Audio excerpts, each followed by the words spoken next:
Welcome to the Simply Financial podcast. I'm your host, Christopher Calandra, and I want to increase your financial IQ with today's episode, which is going to give you a brief update on the gross domestic product, or the GDP, for the U.S. in 2022. A lot of the episodes we've been doing recently in the early part of 2023 has focused on the economy. I interviewed a market strategist at JP Morgan. I gave my views on a separate episode on the outlook for 2023. More recently, I did the episode discussing the prospect of a soft landing. Please check out those episodes if you haven't already. Depending on how you consume your media, and this assumes that you're getting news at all, but some people think the sky is falling and everything is terrible and we have the worst economy in the history of the United States. Or on the other end of the spectrum, depending on the way you consume your news, you might think that everything is perfect and there's no issues and the economy is great and everything has been fixed. The reality is it's way messier, way murkier, and way more mixed than that. So in 2022, the GDP, the U.S. economy, grew by 1% roughly for the year. In the first two quarters of the year, Q1 and Q2, the economy shrunk both quarters. It was down 1.4% on an annualized basis in Q1.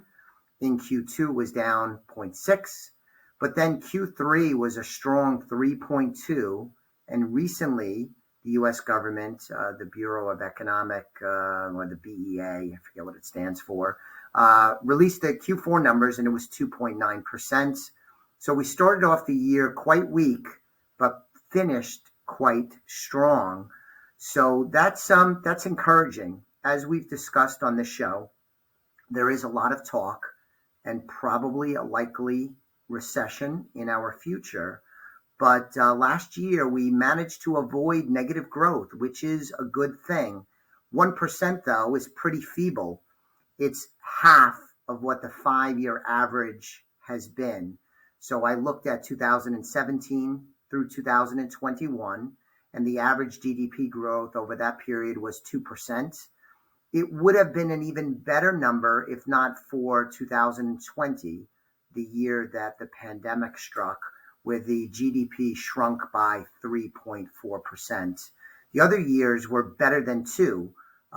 17 was 2.26, 2018 was 2.9, 19 was 2.29, and 2021 was 5.67%.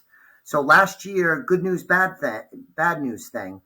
1% is positive, so that's good, but it's pretty meek and below the 5-year average. So that's a little troubling, and it is a hint that maybe the economy is slowing because of inflation and because of the Federal Reserve raising interest rates so aggressively that we may be sliding into a recession. But maybe not. We'll still have to see how it plays out, of course. For example, the Federal Reserve, as of the end of January, is estimating that the GDP growth for the first quarter will be 0.7%. Still kind of feeble, certainly nothing to write home about or be too overly confident about, because that's awfully close to zero, which means it's even closer than you'd like to a negative number. But so far, so good. So really, things are very mixed. Inflation is a significant problem, but it's not like everything in this country is falling apart. I do not believe in the doom and gloom prospects that some people in the media and elsewhere are forecasting. But at the same time, I would push back hard against anyone that thinks the economy, led by the Biden administration, is doing a great job. I think that would be very much an exaggeration. Things are messy. There's a lot going on. There's a lot of pessimism, but you don't want to overdo that. And that's the major message today, aside from sharing with you what the GDP numbers mean and what it is, in terms of a little bit of a historical perspective, is that don't be too confident, but also don't be so pessimistic that you ruin your day and can't sleep at night. Will we end up in a recession this year? I don't know. That's what conventional wisdom says. Probably will happen. As I've said before, my guess would be that we have a recession at some point over the next 12 to 18 months, but that it is of the variety that is pretty shallow, meaning it might be like the first 2 quarters last year where you're negative, but not sharply.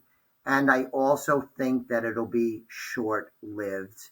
That's my thought today. That could change. I will keep my listeners of the show apprised of my thoughts as news and events unfold.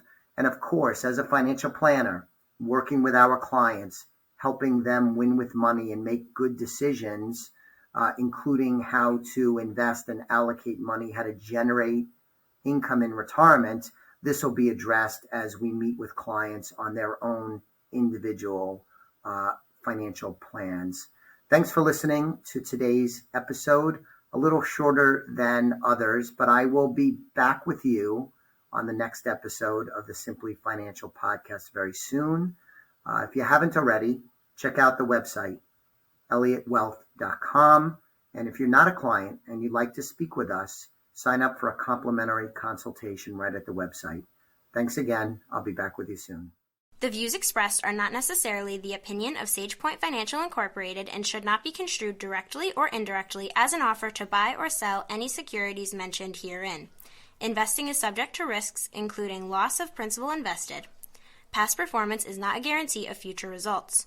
No strategy can assure a profit nor protect against loss. Please note that individual situations can vary. Therefore, the information should be relied upon when coordinated with individual professional advice. Please note, the information being provided is strictly as a courtesy. When you link to any of the websites provided here, you are leaving this website. We make no representation as to the completeness or accuracy of the information provided at these websites, nor is the company liable for any direct or indirect technical or system issues or any consequences arising out of your access to your use of third-party technologies, websites, information, and programs made available through this website. When you access one of these websites, you are leaving our website and assume total responsibility and risk for your use of the websites you are linking to.